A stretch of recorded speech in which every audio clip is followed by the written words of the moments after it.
Yes. Good morning, everyone. Good morning, sir. Good morning. Good morning, बेटा. Good morning.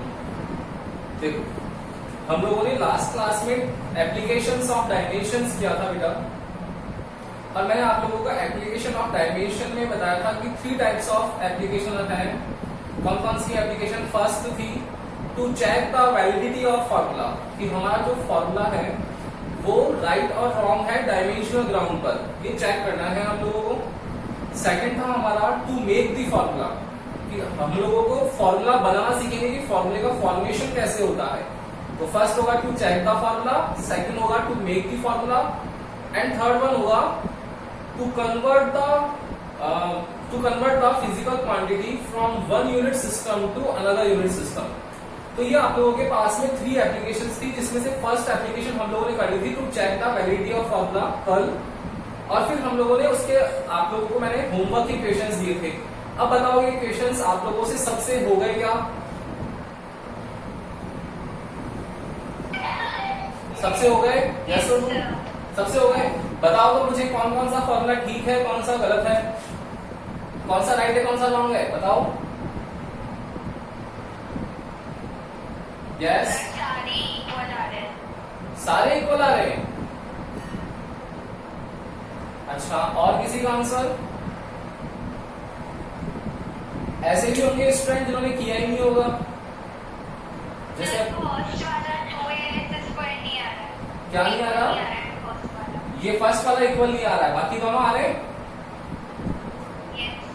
Yes, Yashdev Ladda and Sahil Sinha. Sir वो third वाला नहीं. Third वाला नहीं आया. अच्छा, यस, यश और साहिल करिए बेटा, क्वेश्चंस करिए आप लोगों ने. नहीं, देवेंद्र आपने किया? देवेंद्र एंड भावी. यस सर, बस वो थर्ड वाले में दिक्कत आ रही है. देखो, क्वेश्चंस काफी इजी हैं, आप लोगों को केवल डायमेंशन लिखना आनी चाहिए. तो ये क्वेश्चन आप लोगों का डायमेंशनल ग्राउंड पे रॉन्ग होगा, क्योंकि फॉर्मूला ही होता है v square equals to u square plus 2as. ये s स्क्वायर है, इट मींस रॉन्ग है. फिर ये होता है काइनेटिक एनर्जी होती है हाफ mv स्क्वायर. मैंने 3/2 लिख दिया, कांस्टेंट में कोई फर्क नहीं पड़ेगा. ठीक है.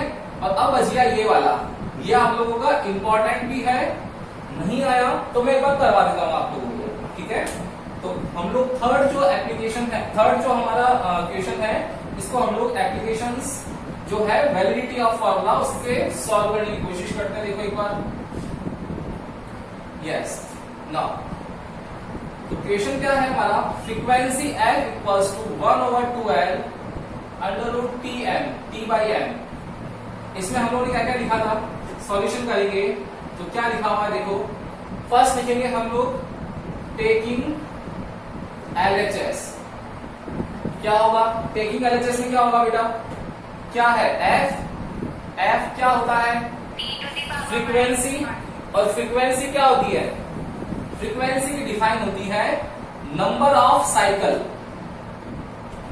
साइकिल्स पर सेकंड. और आप लोगों को याद हो तो मैंने शुरू में सिखाया था पर जब भी वर्ड आएगा ये पर, इट मींस 1/, कोई चीज है तो पर 1/, मतलब 1/t है, तो फ्रीक्वेंसी का फॉर्मूला हो जाएगा 1/t. दैट मींस इसकी यूनिट क्या हो जाएगी? Second inverse. Now dimension of frequency is n0 l0 t-1. किसी को कोई दिक्कत नहीं होनी चाहिए, यहां तक नहीं होगी ना. अब क्या करेंगे हम लोग? Now taking RHS. Yes, RHS में देखो 1/2 कांस्टेंट है, कोई मतलब नहीं है. अब बच गया L क्या है यहां पर बेटा? लेंथ है, and length always comes in meter and centimeter for MKS and CGS respectively. Now तो m मीटर आ गया, तो m0 l1 t0. नेक्स्ट है t क्या है हमारा यहाँ पर? Tension force. अरे कोई सा भी फोर्स हो, नाम लगा के तो क्या फर्क पड़ गया? फ्रिक्शन फोर्स बोल सकता है, शूडो फोर्स बोल सकता है, नॉन रिलेटिव फोर्स बोल सकता है, कोई सा भी बोल दे, फोर्स है ना. फोर्स तो क्या होगा, फोर्स तो m में होगा। m कितना होता है kg, एक्सेलरेशन कितना होगा मीटर पर सेकंड स्क्वायर। तो what will be the direction of tension force, क्या होगी इसकी direction m1 l1 t minus 2, ये होगा। एंड नेक्स्ट अब क्या बचा m, मैंने आप लोगों को लिखवाया था कि m जो है वो है हमारा मास on per unit length, mass on per unit length. देखो m है मास कहां पर मतलब फिर वही 1 over unit length, it means ये मेरा m बाई n होगा। पर यूनिट लेंथ का मतलब क्या होगा, डिवाइडेड बाई होगा जो भी लिखा हुआ है। तो मास किसमें आता है किलोग्राम में, लेंथ किसमें आती है मीटर में। तो dimension will be m1, metre है ऊपर आएगा तो -1, सेकंड है नहीं तो सेकंड की पावर 0। हम लोगों ने सारी फिजिकल क्वांटिटी के बारे में लिख लिया। अब हम लोगों को वैल्यूज पुट करनी है। तो क्या होगा जब वैल्यू पुट करेंगे, therefore on putting values in given equation क्या होगा, फ्रीक्वेंसी, यस फ्रीक्वेंसी कितनी है m0 l0 t minus 1 equals to 1 over 2 को लिखने से मतलब नहीं है l की लिखते हैं, कितनी है l की m0 l1 t0, क्लियर। अब हम लोग क्या लिखेंगे, अंडर रूट के अंदर t कितना है मेरा m1 l1 t minus 2 divided by m कितना है m1 l minus 1 t0। यहां तक कोई दिक्कत नहीं होनी चाहिए। इसको सॉल्व करेंगे आगे, देखना सॉल्व करने में क्या आएगा बेटा।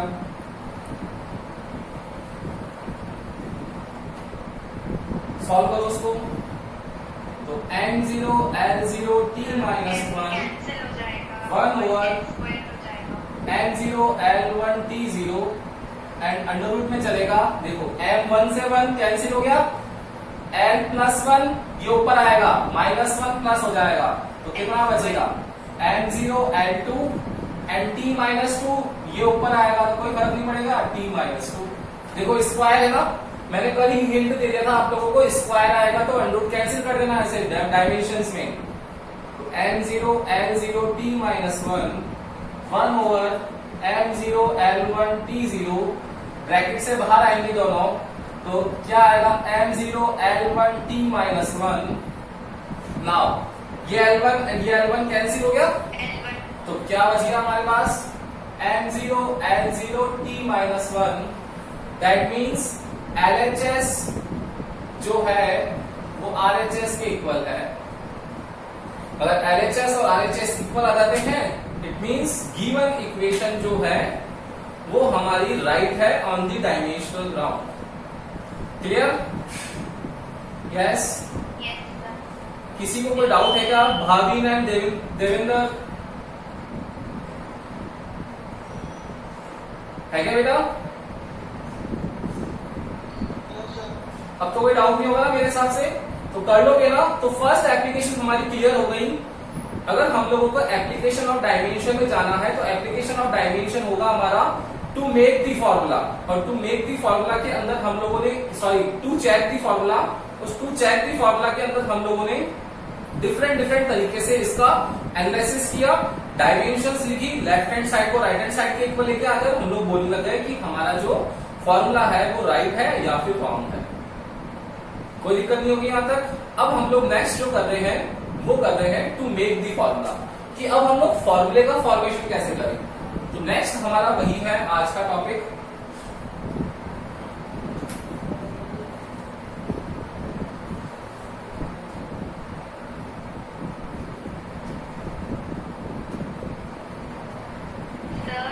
यस सर, आपने कहा कि हम चेक कर रहे हैं पर जब इक्वल्स में आता है तब वो डबल टाइम्स हो जाता है ना उसका। क्या, वापस रिपीट करो। फर्स्ट वाला क्वेश्चन है s equals to ut plus half at square, या होमवर्क का फर्स्ट क्वेश्चन उसमें v square equals to u square plus 2as square, वो वाला।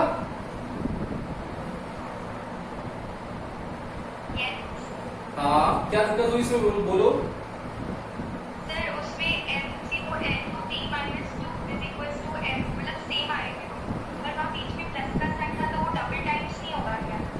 बेटा प्लस में चीजें जो होगी वो डायमेंशंस की ऐड थोड़ी होती है। अगर आप लोगों के पास में कोई न्यूमेरिकल वैल्यू होती तब तो आप लोगों के पास डबल हो सकता है। क्लियर? जैसे मैं अगर आप लोगों को बोलूं कि x to the power 5 plus x to the power 5, इनको क्या ऐड कर सकते हैं क्या हम लोग? नहीं कर सकते ना। इनको तो क्या लिखेंगे हम लोग? Twice times of x to the power 5, ये तो लिख दिया। लेकिन अब आपके पास में आ गया x to the power 5 plus x to the power 3। अब बताओ ऐड करके दिखाओ, है क्या पॉसिबल ऐड करना? नहीं है ना। क्या करोगे आप लोग? यही पॉसिबल है आप लोगों के लिए, बस इससे ज्यादा कुछ नहीं कर सकते। ठीक है ना। तो वैसे ही डायमेंशन वाली इक्वेशंस में भी जो लेफ्ट हैंड साइड है हमारा वो राइट हैंड साइड के ईच पार्ट के इक्वल है। मतलब ये मेरा इसके भी इक्वल है, ये मेरा इसके भी इक्वल है, लेकिन इन दोनों को ऐड करके नहीं लिख सकता मैं। क्यों? क्योंकि मेरे पास वेरिएबल जो है वो पावर्स फॉर्म में है, वेरिएबल्स जो है वो पावर्स फॉर्म में है, तो उनको मुझे सॉल्व करके नहीं लिखना है। क्लियर है ना? तब ऐसा कभी भी नहीं करेंगे। वो लेफ्ट हैंड साइड इक्वल होना चाहिए राइट हैंड साइड के।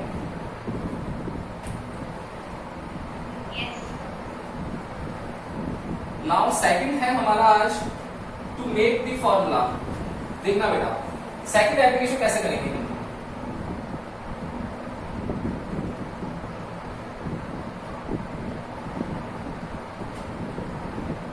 टू मेक द फॉर्मूला, अब देखना हम लोग बोल रहे हैं कि जितने भी हम लोगों ने अभी तक एप्लीकेशन की फर्स्ट वाली क्वेश्चन से की थी, यहां पर भी हम लोगों को फॉर्मूला मेकिंग करना है, वो भी हम लोग क्वेश्चन से करेंगे ताकि आप लोगों को इजीली समझ में आए।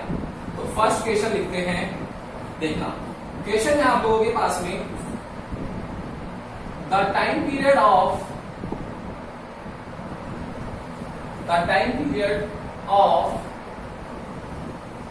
Simple pendulum, the time period of simple pendulum capital T depends on mass of bob m, length of thread L,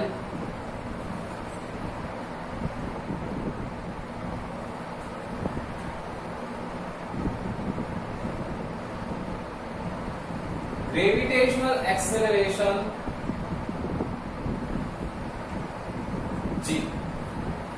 The time period of simple pendulum depends on mass of the bob m, length of the thread L and gravitational acceleration g. ठीक है?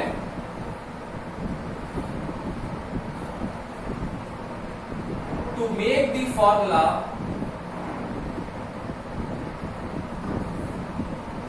with the help of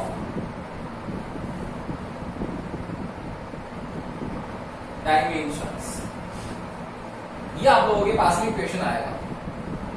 क्या आएगा कि आप लोगों को time period जो है, the time period of simple pendulum T जो है, तो पहले तो ये देखना पड़ेगा कि ये वाली बला क्या है। सिंपल पेंडुलम देखना पड़ेगा कि ये क्या होता है। उसके आगे चलो, डिपेंड्स ऑन मास, मास पता है लेकिन ये बॉब क्या होता है, ये नया वर्ड आया है। लेंथ ऑफ थ्रेड ये बताइए आप लोगों को, एंड ग्रेविटेशनल एक्सेलरेशन जी, ये इससे भी आप लोग वाकिफ हो। तो हमारे लिए दो वर्ड नए हो गए, एक हो गया सिंपल पेंडुलम, एक हो गया बॉब। पेंडुलम आप लोगों ने सबने सुन रखा है, सबने सुन रखा है पेंडुलम। पेंडुलम होता कैसा है वो देखते हैं हम लोग। देखो पेंडुलम में क्या होता है कि एक इसकी रिजिड सरफेस होती है। ये कौन सरफेस होती है इसकी? Rigid surface. रिजिड का मतलब क्या होता है कि जहां से वो टाइट कर रखा है। इस रिजिड सरफेस से हम लोगों ने क्या कर रखा है कि एक कुछ यहाँ हैंगिंग ऑप्शन टाइप का होता है, हम लोगों ने बोल दिया कि वो थ्रेड है। उस हैंगिंग ऑप्शन से एक स्फेरिकल ऑब्जेक्ट जो होता है वो टाइट किया हुआ रहता है। इस स्फेरिकल ऑब्जेक्ट जो है, इस स्फेरिकल जो ऑब्जेक्ट है, इसी को हम लोगों ने नाम दे रखा है क्या? बॉब। जो बॉब होता है वो बॉल जैसे होता है और सॉलिड स्फेयर होता है। तो सॉलिड स्फेयर होने की वजह से उसको मेटेलिक बॉब बोलते हैं इसको। ये जो है वो सॉलिड स्फेयर होता है जो मेटेलिक होता है, इसलिए इसको नाम दे दिया हम लोगों ने, पर्टिकुलर नाम दे दिया बॉब। ना हम लोग बॉल यूज करते हैं, ना स्फेरिकल ऑब्जेक्ट यूज करते हैं। ठीक है, अब क्या होगा, क्या बोल रखा है, मास ऑफ द बॉब। इस जो बॉब है इसका कोई ना कोई मास होगा m, क्लियर। फिर क्या होगा, लेंथ ऑफ द थ्रेड, ये जो आप लोगों के पास में यहाँ कनेक्टेड है ये क्या होगी, इसकी लेंथ होगी। एंड थर्ड बोल दिया ग्रेविटेशनल एक्सेलरेशन। ग्रेविटेशनल एक्सेलरेशन मतलब क्या है कि एक्सेलरेट हो रहा है, और एक्सेलरेट का मतलब क्या होता है कि कोई भी ऑब्जेक्ट जिसकी वेलोसिटी में चेंज हो। एक्सेलरेशन की डिफाइन ये लिख रखी है हम लोगों ने, the rate of change in velocity is known as acceleration. तो ग्रेविटेशनल एक्सेलरेशन में क्या होगा, जो वेलोसिटी में चेंज हो रहा है वही होगा। तो एक्सेलरेशन जो होगा हमारा क्या होगा कि अगर कोई इस बॉब को यहां से पकड़े और ले जाए ऊपर, तो बताओ ये बॉब जो होगा ये ऐसे मूविंग करेगा नहीं करेगा, बताओ, करेगा ना मूविंग। मतलब ये बॉब जाएगा एक बार ऊपर, ये आएगा एक बार इस तरफ, फिर सेम यहां जाएगा, फिर अगेन यहां, फिर यहां, फिर यहां। इस तरीके से ये क्या करता रहेगा, मूविंग करता रहेगा। इसी वजह से यहां पर वर्ड दे रखा है इसको ऑसिलेट। क्या करता रहेगा, ऑसिलेट। यहां पर ये जो बॉब है वो ऑसिलेट करता रहेगा। अब ऑसिलेट करता रहेगा तो कोई ना कोई टाइम लेगा, तो वो टाइम पीरियड क्या होगा। अब टाइम पीरियड होता क्या है बेटा, टाइम वर्ड ही बोलते थे, ये पीरियड को लगाना है।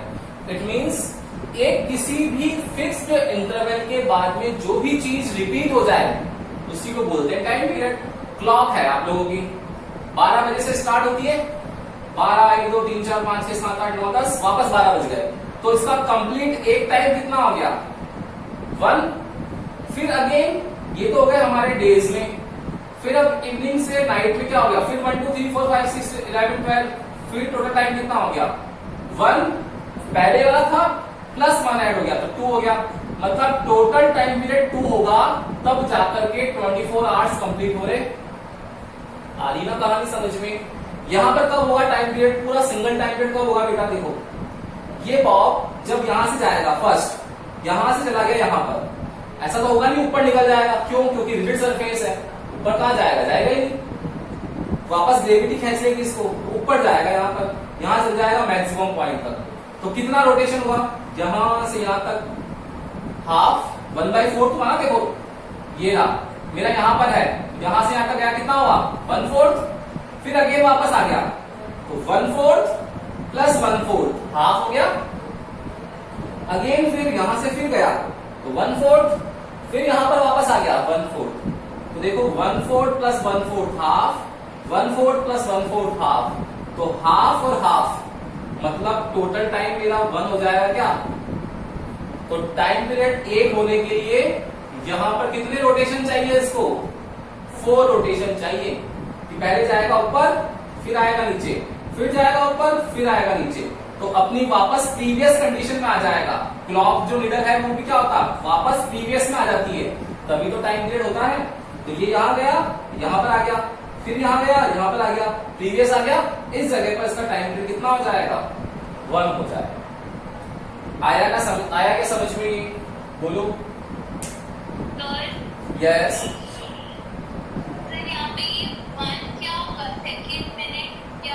टाइम पीरियड है ना बेटा, टाइम तो ऑलवेज कम जो मतलब आएगा हमेशा वो सेकंड में आएगा। आप लोगों को पता ही है ना, यूनिट ऑफ टाइम जो होती है चाहे एमकेएस हो चाहे सीजीएस हो वो सेकंड में होगी। अब यहां पर अगर मान लो टाइम ले रहा है ये आवर्स में, हो सकता है कि बॉब जो है उसका वेट बहुत ज्यादा है, मास बहुत ज्यादा है, तो जब मूविंग करेगा तो उसका टाइम बहुत ले, तो वो आवर्स में आ जाएगा, मिनट्स में आ जाएगा। हमको क्या करना है, हमको आवर्स से मतलब है ना मिनट से मतलब है, हमको तो हमारी यूनिट सिस्टम से मतलब है। और यूनिट सिस्टम हमारी जो है वो बोलती है कि एमकेएस हो चाहे सीजीएस हो, आप लोगों को टाइम को ऑलवेज कैलकुलेट करना है इन द सेकेंड। तो यहां पर हमारा टाइम जो होगा वो किससे कैलकुलेट करेंगे, हम लोग सेकंड्स में करेंगे। गॉट इट, चीज समझ में आ गई ना, बोलो यस और नो। आरुषि आ गई ना बात समझ में कि भाई टोटल टाइम जो होगा यहां से यहां तक जाएगा, फिर यहां से यहां तक आएगा, हो सकता है मान लो 5 मिनट्स लिए उसने, हम लोगों को उस 5 मिनट से मतलब क्या है? हमको तो मतलब है सिर्फ कि जो 5 मिनट्स आया उसको सेकंड में कन्वर्ट कर दे, मतलब मल्टीप्लाइड बाय 60 कर दे तो 300 सेकंड हो गए। हमको उससे मतलब है। क्लियर है ना? तो इसके आगे चले हम कहानी में आगे। तो देखो अब क्या आएगा, एक बार इसका स्क्रीनशॉट ले लो, फिर इसका डेरिवेशन करते हैं मेरा डिटेल में। तो टाइम पीरियड टी जो है डिपेंड कर रहा है किस किस पे कर रहा है? मास ऑफ बॉब पे, लेंथ ऑफ थ्रेड पर और ग्रेविटेशनल एक्सेलरेशन पे। कैसे डिपेंड कर रहा है वो बताता हूं मैं आप लोगों को नेक्स्ट। एक बार इसका स्क्रीनशॉट ले लो फटाफट से।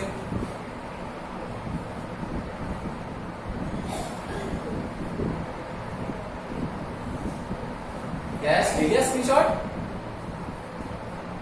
Yes sir. नाउ देखना, अब हम लोग आगे चलते हैं इसमें।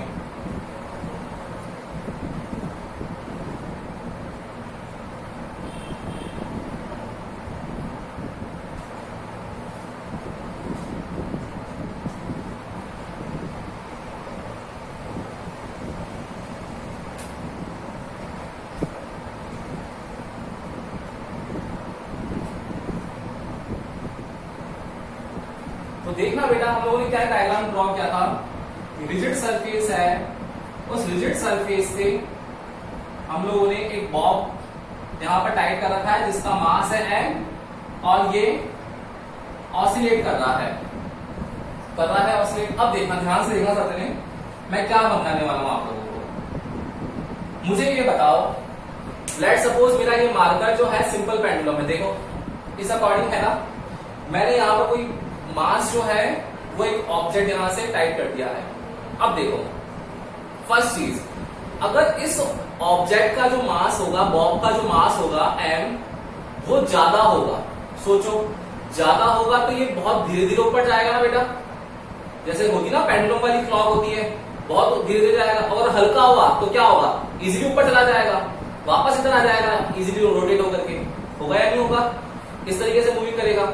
तो यहाँ पर मास पर डिपेंड कर रहा नहीं कर रहा कि मास ज्यादा होगा तब तो वो मूविंग स्लो करेगा, और मास अगर कम हुआ तो वो इजीली स्लो मूविंग कर लेगा।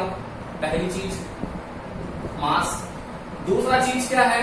लेंथ। लेंथ पर डिपेंड कैसे कर रहा है कि अब आप लोगों के पास में ये जो लेंथ है, ये लेंथ है, मैं इसको रोटेट कर रहा हूं, देखो इजीली रोटेट हो रहा है, पूरा हो रहा है rotation.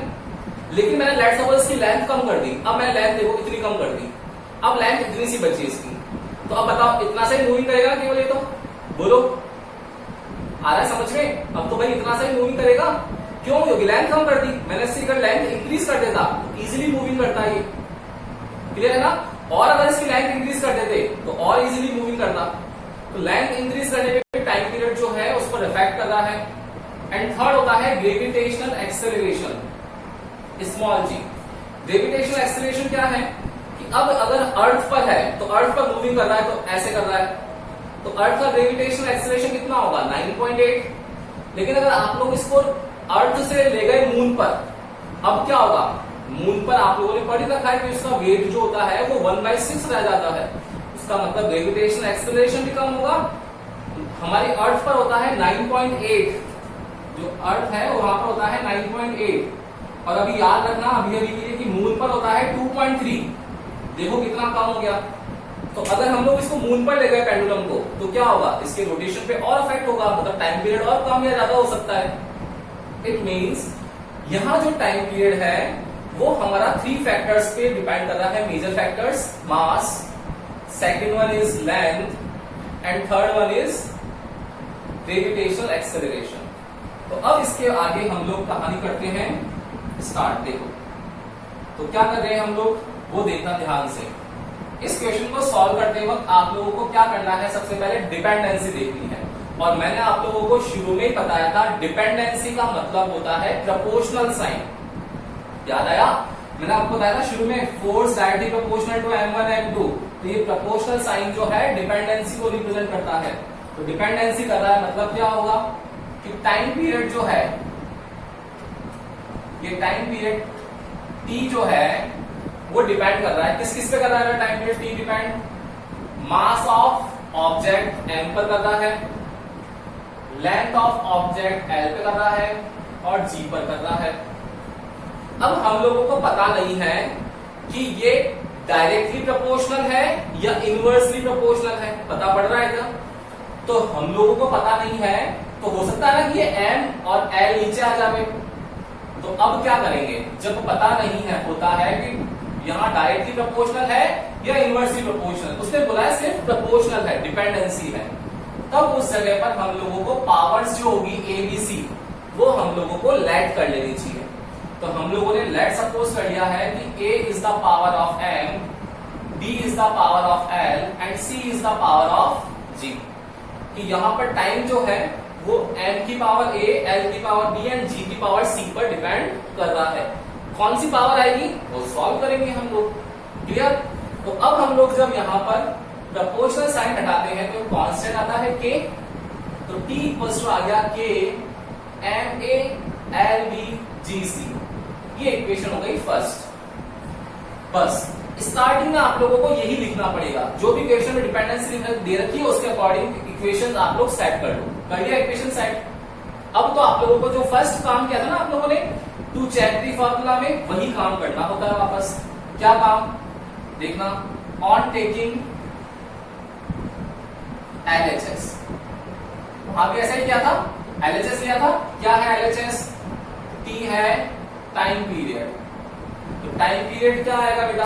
Time period always comes in second, तो what will be the dimension? m0 l0 t1। अब क्या करेंगे हम लोग? नाउ ऑन टेकिंग RHS, अब RHS लेंगे तो RHS में क्या k क्या है बेटा? कांस्टेंट, कोई डायमेंशन नहीं होगी। फिर उसके बाद क्या बच गया? m बच गया मास, तो मास की डायमेंशन क्या आ जाएगी? देखना एक बार, मास की डायमेंशन क्या आएगी? m की मास जो होता है वो आता है हमारा kg में, तो डायमेंशन आएगी m1 l0 t0।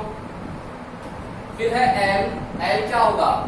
Length, length क्या होगी? मीटर में, तो कितना आएगा? m0 l1 t0। Clear? Now g हमारा होगा ग्रेविटेशनल एक्सेलरेशन, एक्सेलरेशन आता है मीटर पर सेकंड स्क्वायर में, तो m0 l1 t -2। ये डायमेंशंस तो हम लोगों ने पहले जैसे लिखते थे फर्स्ट एप्लीकेशन में वैसे लिख ली, इसमें कोई दिक्कत नहीं होनी चाहिए आप लोगों को। अब वैल्यूज जो है पुट कर देंगे हम लोग, तो क्या आएगा वैल्यूज पुट करने पर? देखना, देयरफॉर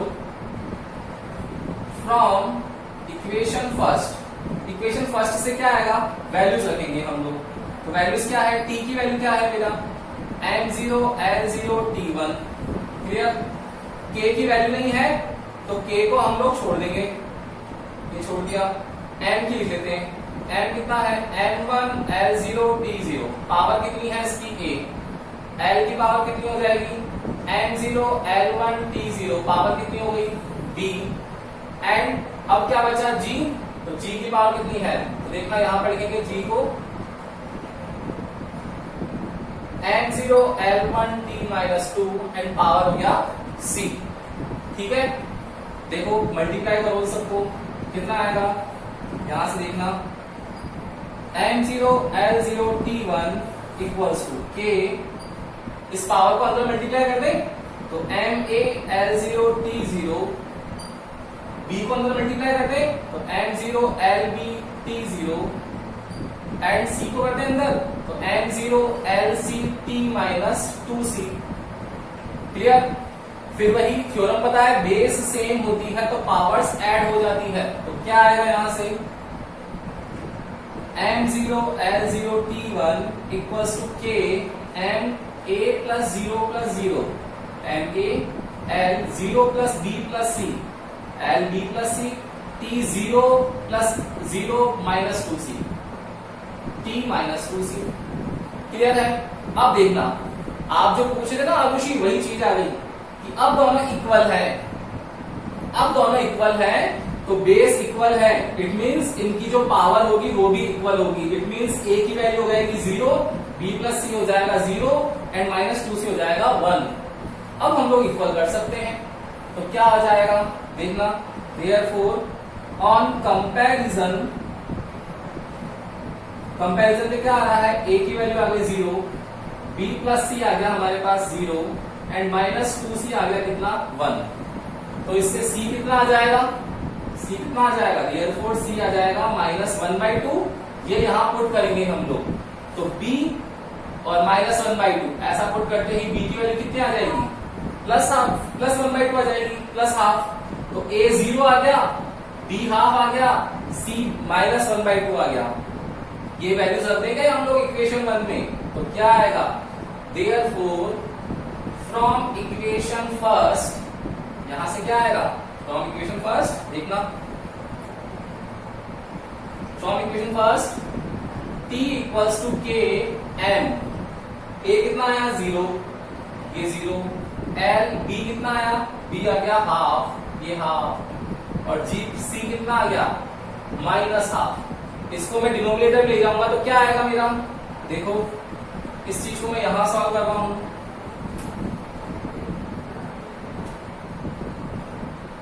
कितना आएगा मेरा वहां से, t equals to k m0, किसी भी वेरिएबल की पावर 0, 1, l ½ और g ½ को मैं नीचे ले गया, ये g½ तो देखो फॉर्मूला आ गया क्या, t equals to k √l/g। बोलो आई क्या कहानी समझ में, सबको आ गई, किसी को भी कोई डाउट हो तो बोलना बेटा, नहीं है ना। अब देखना एक बार इसका स्क्रीनशॉट ले लो फटाफट से, फिर इसके आगे कहानी समझाता हूं कि k की वैल्यू क्या होगी। यस ले लिया स्क्रीनशॉट,